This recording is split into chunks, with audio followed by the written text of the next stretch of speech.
இங்க ஒருத்தவன் வைர சுரங்கத்துல வேலை பார்த்துட்டு இருக்கும் போது அவனுக்கு சின்னதா ஒரு வைரம் ஒண்ணு கிடைக்குது. இதனா பார்த்த சந்தோஷத்துல யாருக்கு தெரியாம வாய்க்குள்ள போட்டு மறைச்சு வச்சுக்கலான்னு நினைக்கிறான். ஆனா இவன் பண்ணதனா அங்க உள்ள செக்யூரிட்டி கார்டு பாத்துடுறாரு.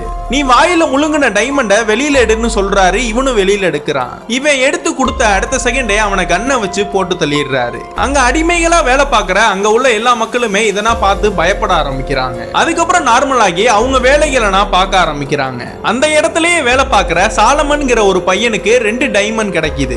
இத ஒரு பாதுகாப்பான இடத்துல ஒளிச்சு வைக்கணும்னு இவன் ஒரு இடத்தை கண்டுபிடிச்சு அந்த இடத்துக்கு கீழே இத புதைச்சு வைக்கிறான். திடீர்னு செக்யூரிட்டி கார்டு பின்னாடி இருந்து வந்து கண்ணை காமிச்சு நீ எடுத்த டைமண்ட குடுன்னு சொல்றாரு. திடீர்னு அந்த இடத்துக்கு ஒரு ஆர்மி கும்பலே வந்து அங்க வேலை பார்க்கிற எல்லாரையுமே அரெஸ்ட் பண்ணிட்டு போயிடுறாங்க.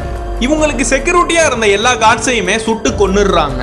ஆக்சுவலா இந்த கும்பலோட ஹெட் கவர்மெண்ட்டுக்கு தெரியாம சாதாரண அப்பாவி மக்களனா கடத்தி இந்த சுரங்கத்துல டைமண்ட் தேட வச்சிருப்பான்.